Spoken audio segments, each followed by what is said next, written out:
Olá, abençoado, abençoada com todas as bênçãos. Estamos aqui para mais um episódio de Evangelho depois da cruz, carta aos Romanos, capítulo a capítulo, versículo por versículo. A nossa intenção é levar até você o conhecimento pleno do Evangelho da Graça, sem deixar nada de fora. Começamos em Romanos e vamos até Hebreus, mas isso lentamente, mostrando cada contexto que estiver diante de nós. Por exemplo, no estudo anterior, nós apresentamos as evidências de que tanto os judeus, com a sua lei, quanto os gentios, sem lei, foram justificados mediante a fé. E hoje, nós vamos dar sequência no capítulo 4, versos 1 a 12, onde vamos comentar a justificação do pai Abraão. E este é o título: a justificação do pai Abraão. Abraão é um dos personagens mais importantes da história bíblica, denominado o pai dos que são da fé. Em Gálatas 3,7, o apóstolo Paulo fala sobre isso. Os da fé são abençoados com o crente Abraão, porque ele é o pai da fé. Vamos ao texto e ao seu contexto do que temos para você nesta hora. Verso 1 do capítulo 4 até o verso 5. Que, pois, diremos ter alcançado Abraão, nosso pai, segundo a carne? Pois se Abraão foi justificado pelas obras, ele tem de que se gloriar, mas não diante de Deus. Porque, que diz a Escritura? Abraão creu em Deus, e isto, sua fé, lhe foi imputado para a justiça. Mas ao que trabalha, o salário não é considerado como favor, senão como dívida. Mas ao que não trabalha, se não crê naquele que justifica ao ímpio, sua fé lhe é considerada por justiça. Ou seja, aquele que trabalha tem direito ao salário, não é? Não é um favor que ele tenha direito ao seu salário, mas é uma dívida que alguém tem com ele. Mas o que não trabalha, se não crê naquele que justifica o ímpio, sua fé lhe é considerada por justiça. A pessoa que não põe sua esperança nas coisas que faz, mas simplesmente crê em Deus, é a fé dessa pessoa que faz com que ela seja aceita por Deus. Porque esse é o Deus que trata o culpado como se ele fosse inocente.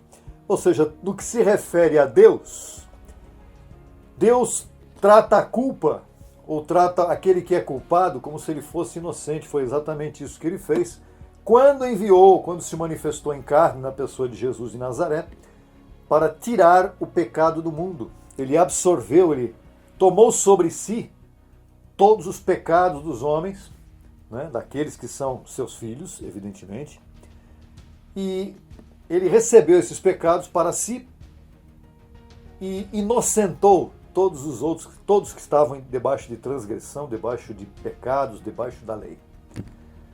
O verso 6 diz isso.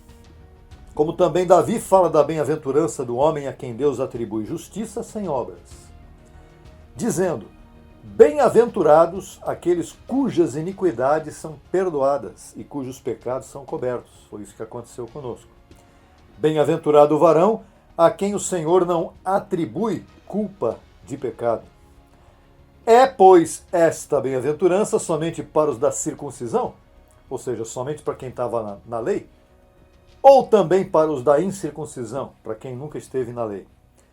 Porque dizemos que a Abraão a fé lhe foi considerada como justiça. Como, pois, lhe foi considerada? Estando na circuncisão, ou na lei, ou na incircuncisão? Não na circuncisão, senão na incircuncisão.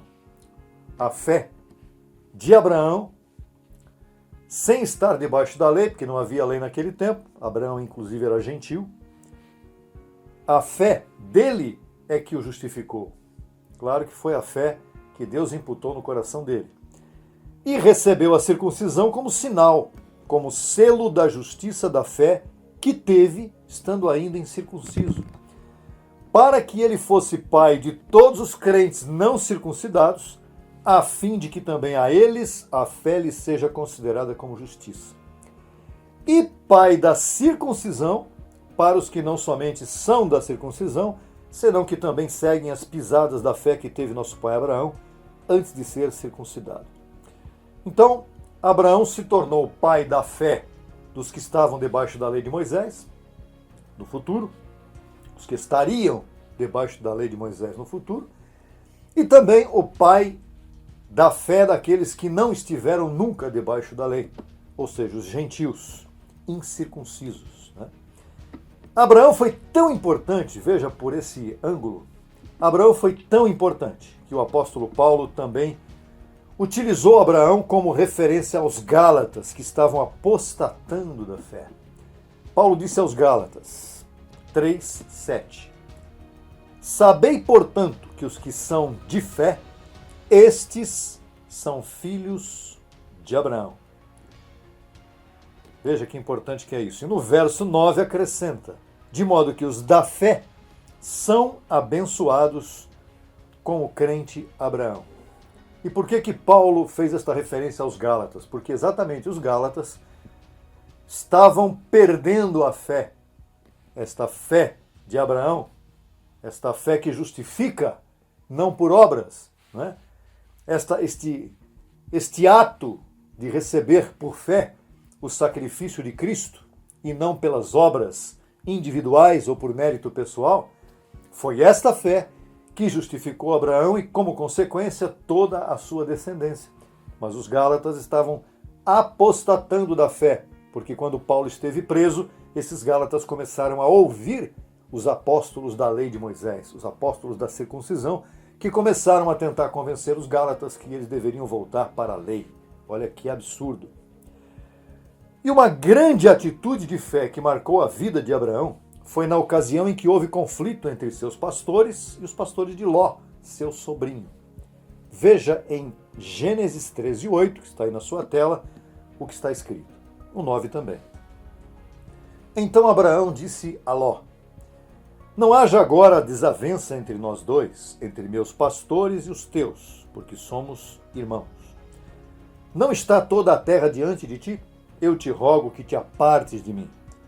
Se fores para a esquerda, irei para a direita. Se fores para a direita, irei para a esquerda. Abraão e Ló viviam juntos.